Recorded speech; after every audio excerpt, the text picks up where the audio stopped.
Hello everyone and welcome to the Africa Museum podcast, the podcast channel for the Royal Museum for Central Africa in Belgium.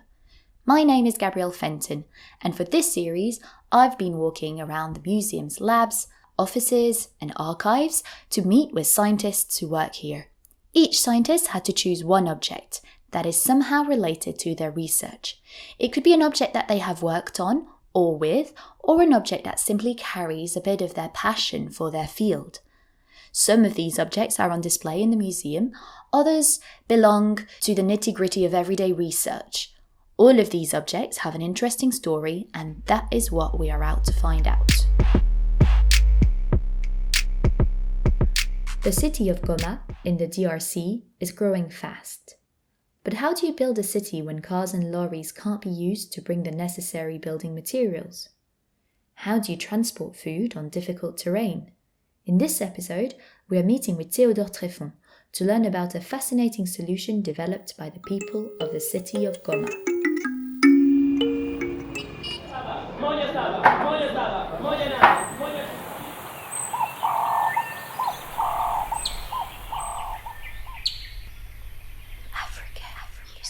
Africa Museum podcast. We are here at the museum with Théodore Treffon, who works on environmental resource governance in the DRC.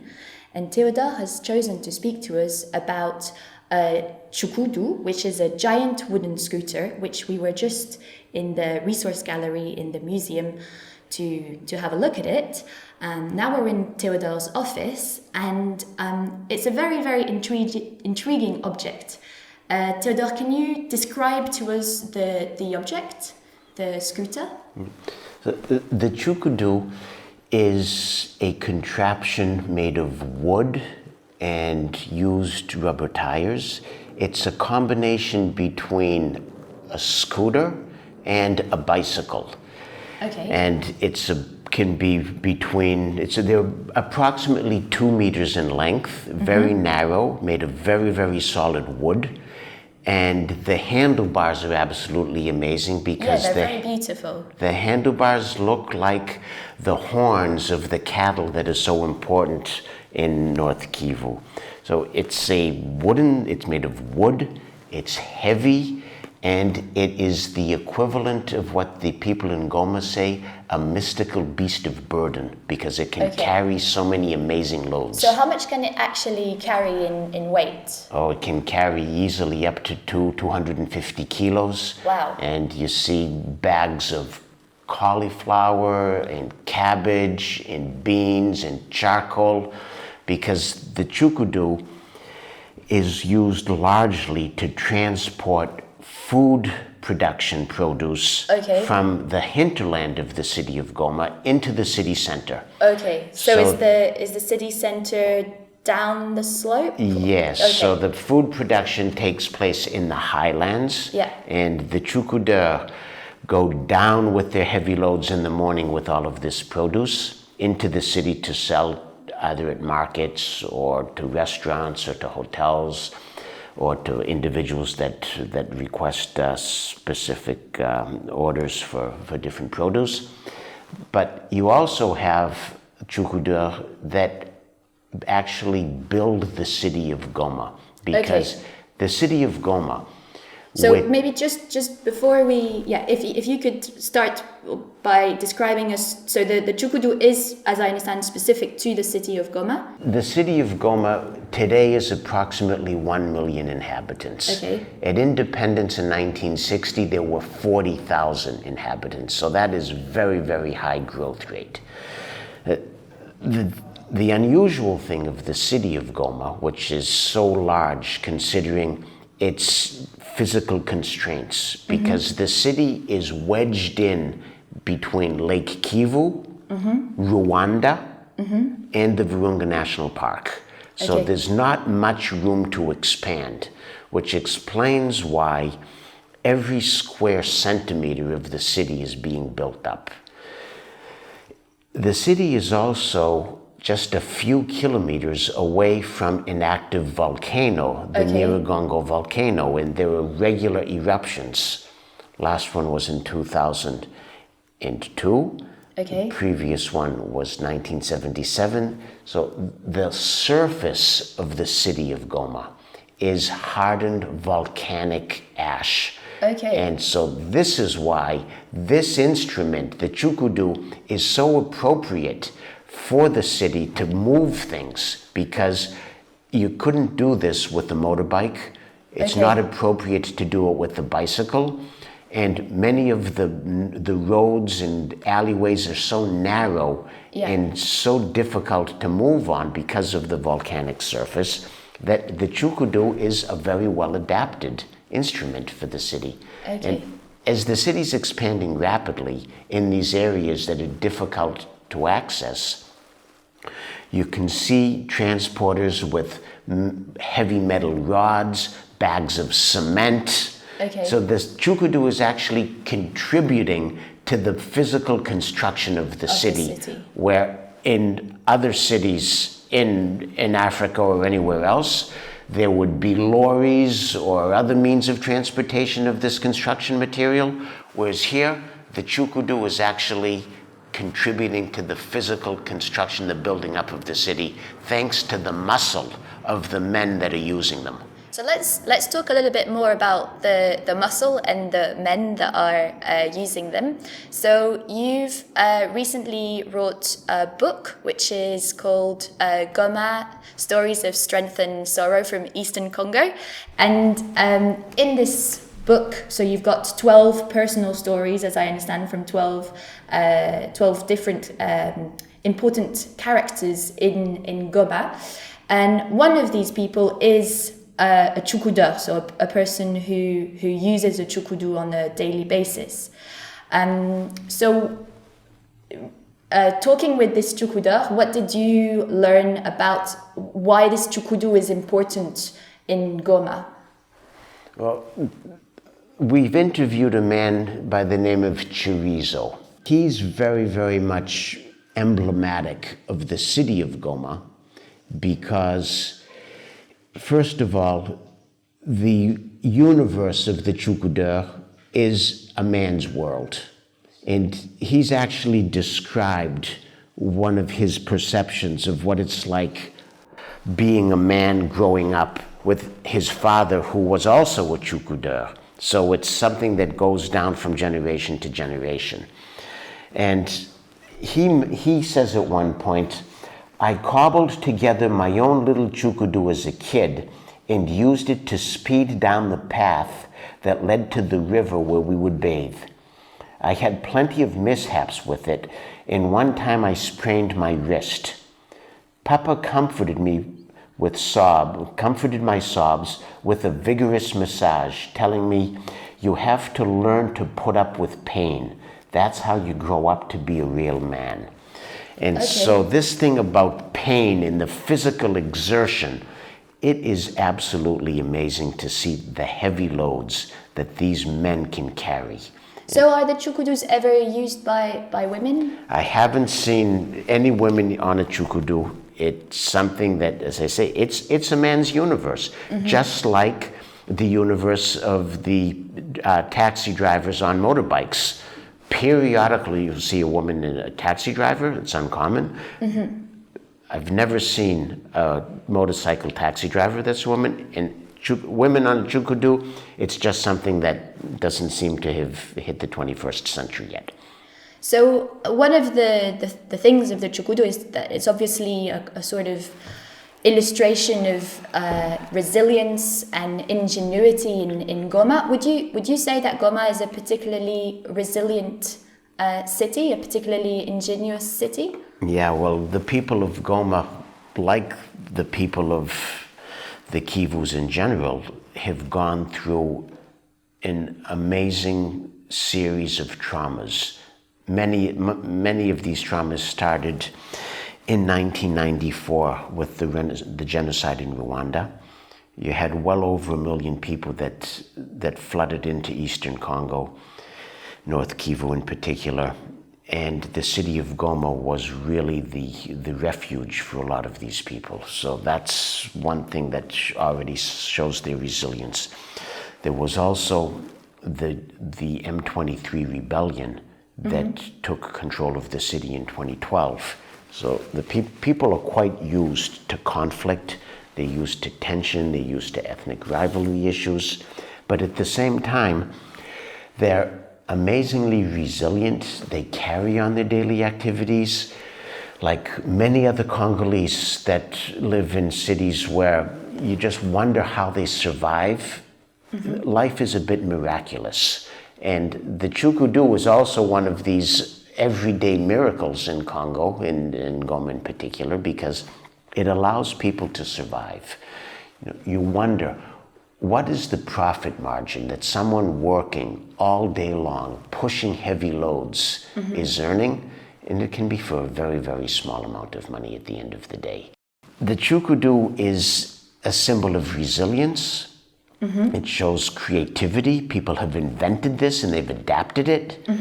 But at the same time, a cynic could say, isn't it a bit pathetic that in the 21st century, in the virtual world, that the city is being built by muscle?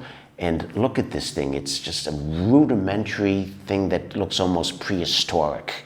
So it's a paradox in that sense that a very dynamic city, and many of these Tshoukoudou have their smartphones and they're connected to the internet, but at the same time, they're just living with their muscle, thanks to their muscle.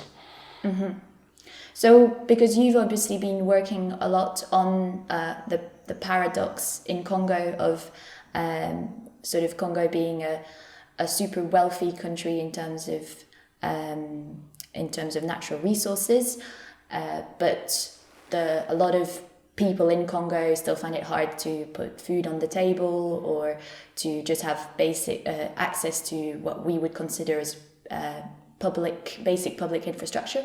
What would you say the Tshoukoudou kind of is a sort of illustration of this paradox, or not so much? It's a paradox in the sense that in other environments where people rely on modern technology and infrastructure to move ahead, they're moving ahead with a wooden scooter, and that is definitely a paradox. But it's also a commentary on state-society relations, because people have learned to fend for themselves. They can't depend on state infrastructure or state services to get ahead. They really have to take whatever economic opportunity they find to make ends meet. And there's actually a passage by the person that we interviewed, Chirizo, and it's quite interesting. I'm going to read this passage. And he says, "The social and economic situation of Goma is not going to improve overnight, so there will be plenty of strong young men without real jobs struggling to survive. Goma is still a city that relies on muscle, so becoming a Tshoukoudou is an option for them." So in other words, Chirizo sees himself as kind of a bridge connecting city and village, and that a dynamic symbiotic relationship thrives thanks to the interactions of what he says, the good and the bad, the rich and the poor, the modern and the backwards, because he really considers himself as being in the category of the backwards. People disdain and make fun of the Tshoukoudou. But he emphasizes that the Tshoukoudou has his place in the city of Goma, because he feeds the population and he helps build the city by carrying construction materials into the expanding sections. And he emphasizes the fact that we know that we may look funny with our amazing wooden invention, but we're not ashamed. We're just as much a part of the city as anyone else that lives here.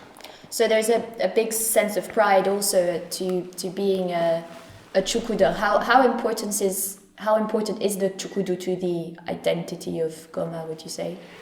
I'd say it's more a question of fraternity than identity. The Tshoukoudou community bond together, and sometimes when a Chukudur loses a very heavy load because they're often falling down. And can you imagine reloading 200 kilos of charcoal or cement? That there is a lot of solidarity. And I actually have another passage about that, which is quite interesting, about solidarity. Because it's not only amongst the Chukudur themselves, but even amongst outside actors. So this is Chirizo saying that in the morning, the other Chukudurs carrying vegetables from Kibumba, where they're from, go into the city. I wait for the others to be ready to start the descent.